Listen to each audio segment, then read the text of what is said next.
श्री शिव पार्वती अष्टोत्तरशतनामावलिः। ओम महादेवाय नमः। ओम पार्वत्यै नमः। ओम शंभवे नमः। ओम गिरिजायै नमः। ओम रुद्राय नमः। ओम उमायै नमः। ओम त्र्यंबकाय नमः। ओम भवनिधये नमः। ओम नीलकंठाय नमः। ओम गौर्यै नमः। ओम शूलपाणये नमः। ओम हरायै नमः। ओम अन्नपूर्णायै नमः। ओम नटराजाय नमः। ओम जगन्मातृभ्यां नमः। ओम गंगाधराय नमः। ओम कैलासवासिने नमः। ओम पशुपतये नमः। ओम जगदम्बिकायै नमः। ओम अघोराय नमः। ओम शक्त्यै नमः। ओम सदाशिवाय नमः। ओम अर्धनारीश्वराय नमः। ओम दुर्गायै नमः। ओम भवाय नमः। ओम भवप्रिये नमः। ओम त्रिपुरान्तकाय नमः। ओम कामाक्ष्यै नमः। ओम विश्वनाथाय नमः। ओम चण्डिकायै नमः। ओम कालेश्वराय नमः। ओम काल्यै नमः। ओम भूतनाथाय नमः। ओम अष्टभुजायै नमः। ओम उमेश्वराय नमः। ओम सिद्धिदायै नमः। ओम गिरिशाय नमः। ओम शक्तिरूपिण्यै नमः। ओम अच्युताय नमः। ओम भवान्यै नमः। ओम त्रिलोचनाय नमः। ओम जगत्प्रतिष्ठायै नमः। ओम अंधकासुरसूदनाय नमः। ओम जगन्मोहिन्यै नमः। ओम विष्णुवल्लभायै नमः। ओम हरिकेशाय नमः। ओम सिद्धेश्वर्यै नमः। ओम श्रुतिसाक्षिणे नमः। ओम महेश्वर्यै नमः। ओम ब्रह्मचारिण्यै नमः। ओम वीरभद्राय नमः। ओम जगन्मंगलायै नमः। ओम वेदवेद्याय नमः। ओम त्रिनेत्रायै नमः। ओम दिगंबराय नमः। ओम मातंग्यै नमः। ओम व्योमकेशाय नमः। ओम कालरात्र्यै नमः। ओम ज्येष्ठायै नमः। ओम वृषभवाहनाय नमः। ओम शैलपुत्र्यै नमः। ओम नागभूषणाय नमः। ओम कात्यायन्यै नमः। ओम अग्निलिंगाय नमः। ओम गौरीप्रियाय नमः। ओम सोमेश्वराय नमः। ओम महागौर्यै नमः। ओम रुद्राण्यै नमः। ओम उमापतये नमः। ओम महालक्ष्म्यै नमः। ओम विश्वरूपाय नमः। ओम अष्टमातृभ्यां नमः। ओम कालानलाय नमः। ओम शिवप्रियायै नमः। ओम योगीश्वराय नमः। ओम भद्रकाल्यै नमः। ओम दयानिधये नमः। ओम जगद्धात्र्यै नमः। ओम योगेश्वर्यै नमः। ओम परशिवाय नमः। ओम शैलराजसुते नमः। ओम भव्याय नमः। ओम अर्चिष्मत्यै नमः। ॐ चन्द्रशेखराय नमः। ॐ सूर्यायै नमः। ॐ विश्वेश्वराय नमः। ॐ शर्वर्यै नमः। ॐ शान्तायै नमः। ॐ श्रीकण्ठाय नमः। ॐ भद्रायै नमः। ॐ उमाशङ्कराय नमः। ॐ धर्मप्रिये नमः। ॐ भीमाय नमः। ॐ जगद्धात्र्यै प्रिये नमः। ॐ तेजस्विने नमः। ॐ अम्बिकायै नमः। ॐ अनन्ताय नमः। ॐ चण्डेश्वर्यै नमः। ॐ महेशाय नमः। ॐ अम्बायै नमः। ॐ शङ्कराय नमः। ॐ चामुण्डायै नमः। ॐ परात्मने नमः। ॐ ललितायै नमः।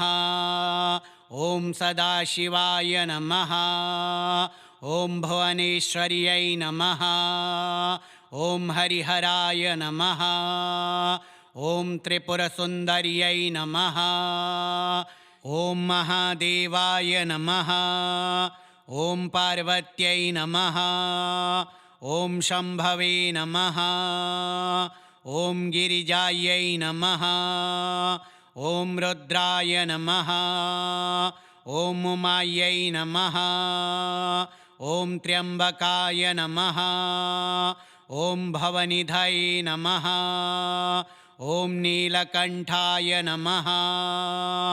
ॐ गौर्यै नमः। ॐ शूलपाणये नमः। ॐ हरायै नमः। ॐ अन्नपूर्णायै नमः। ॐ नटराजाय नमः। ॐ जगन्मातृभ्यां नमः। ॐ गङ्गाधराय नमः। ॐ कैलासवासिने नमः। ॐ पशुपतये नमः। ॐ जगदम्बिकायै नमः। ॐ अघोराय नमः। ॐ शक्त्यै नमः। ॐ सदाशिवाय नमः। ॐ अर्धनारीश्वराय नमः। ॐ दुर्गायै नमः। ॐ भवाय नमः। ॐ भवप्रिये नमः। ॐ त्रिपुरान्तकाय नमः। ॐ कामाक्ष्यै नमः। ॐ विश्वनाथाय नमः। ॐ चण्डिकायै नमः। ॐ कालेश्वराय नमः। ॐ काल्यै नमः। ॐ भूतनाथाय नमः। ॐ अष्टभुजायै नमः। ॐ उमेश्वराय नमः। ॐ सिद्धिदायै नमः। ॐ गिरिशाय नमः। ॐ शक्तिरूपिण्यै नमः। ॐ अच्युताय नमः। ॐ भवान्यै नमः। ॐ त्रिलोचनाय नमः। ॐ जगत्प्रतिष्ठायै नमः। ॐ अन्धकासुरसूदनाय नमः। ॐ जगन्मोहिन्यै नमः। ॐ विष्णुवल्लभायै नमः। ॐ हरिकेशाय नमः। ॐ सिद्धेश्वर्यै नमः। ॐ श्रुतिसाक्षिणे नमः। ॐ महेश्वर्यै नमः। ॐ ब्रह्मचारिण्यै नमः। ॐ वीरभद्राय नमः। ॐ जगन्मङ्गलायै नमः। ॐ वेदवेद्याय नमः।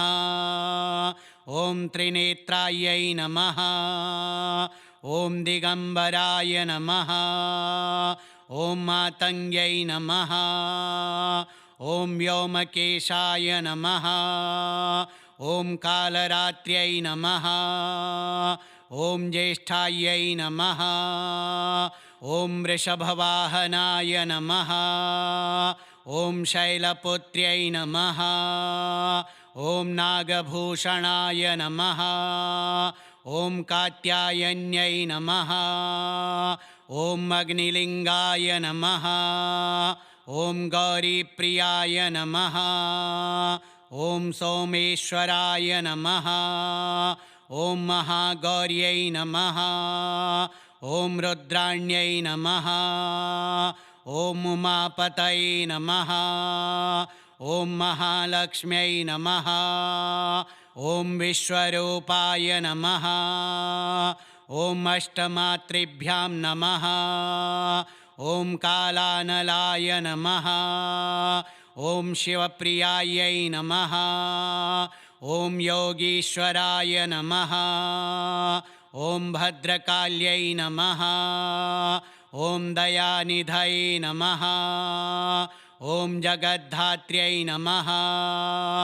ॐ योगेश्वर्यै नमः ॐ परशिवाय नमः ॐ शैलराजसुते नमः ॐ भव्याय नमः ॐ अर्चिष्मत्यै नमः ॐ चन्द्रशेखराय नमः ॐ सूर्यायै नमः ॐ विश्वेश्वराय नमः ॐ शर्वर्यै नमः ॐ शान्तायै नमः ॐ श्रीकण्ठाय नमः ॐ भद्रायै नमः ॐ उमाशङ्कराय नमः ॐ धर्मप्रिये नमः ॐ भीमाय नमः ॐ जगद्धात्र्यै प्रिये नमः ॐ तेजस्विने नमः ॐ अम्बिकायै नमः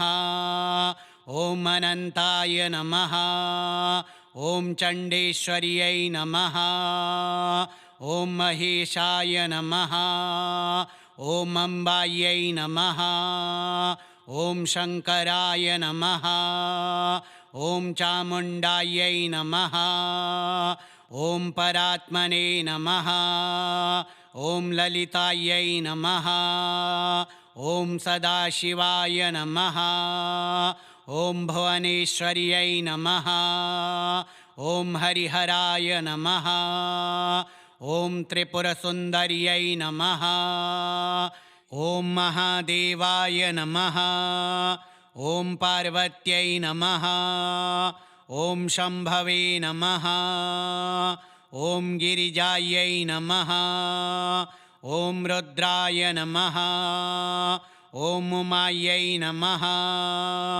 ॐ त्र्यम्बकाय नमः ॐ भवनिधये नमः ॐ नीलकण्ठाय नमः ॐ गौर्यै नमः ॐ शूलपाणये नमः ॐ हरायै नमः ॐ अन्नपूर्णायै नमः ॐ नटराजाय नमः ॐ जगन्मातृभ्यां नमः ॐ गङ्गाधराय नमः ॐ कैलासवासिने नमः ॐ पशुपतये नमः ॐ जगदम्बिकायै नमः ॐ अघोराय नमः ॐ शक्त्यै नमः ॐ सदाशिवाय नमः ॐ अर्धनारीश्वराय नमः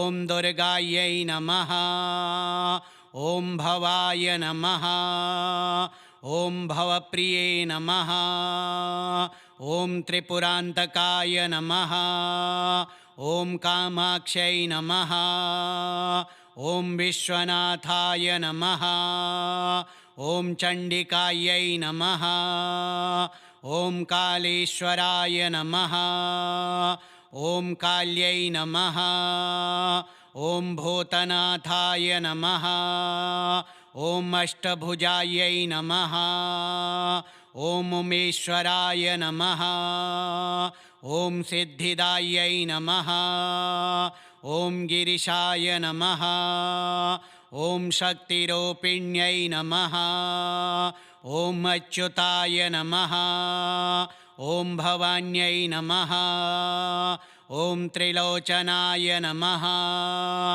ॐ जगत्प्रतिष्ठायै नमः ॐ अन्धकासुरसूदनाय नमः ॐ जगन्मोहिन्यै नमः ॐ विष्णुवल्लभायै नमः ॐ हरिकेशाय नमः ॐ सिद्धेश्वर्यै नमः ॐ श्रुतिसाक्षिणे नमः ॐ महेश्वर्यै नमः ॐ ब्रह्मचारिण्यै नमः ॐ वीरभद्राय नमः ॐ जगन्मङ्गलायै नमः ॐ वेदवेद्याय नमः ॐ त्रिनेत्रायै नमः ॐ दिगम्बराय नमः ॐ मातङ्ग्यै नमः ॐ व्योमकेशाय नमः ॐ कालरात्र्यै नमः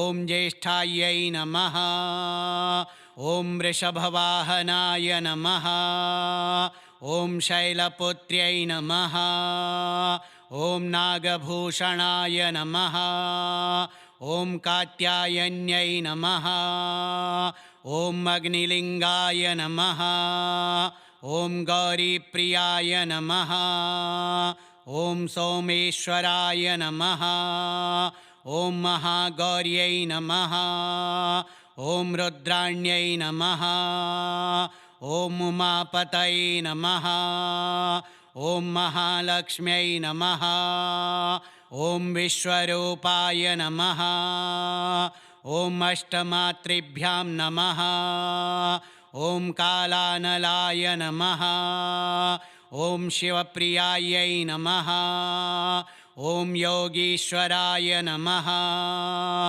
ॐ भद्रकाल्यै नमः ॐ दयानिधये नमः ॐ जगद्धात्र्यै नमः ॐ योगेश्वर्यै नमः ॐ परशिवाय नमः ॐ शैलराजसुते नमः ॐ भव्याय नमः ॐ अर्चिष्मत्यै नमः ॐ चन्द्रशेखराय नमः ॐ सूर्यायै नमः ॐ विश्वेश्वराय नमः ॐ शर्वर्यै नमः ॐ शान्तायै नमः ॐ श्रीकण्ठाय नमः ॐ भद्रायै नमः ॐ उमाशङ्कराय नमः ॐ धर्मप्रिये नमः ॐ भीमाय नमः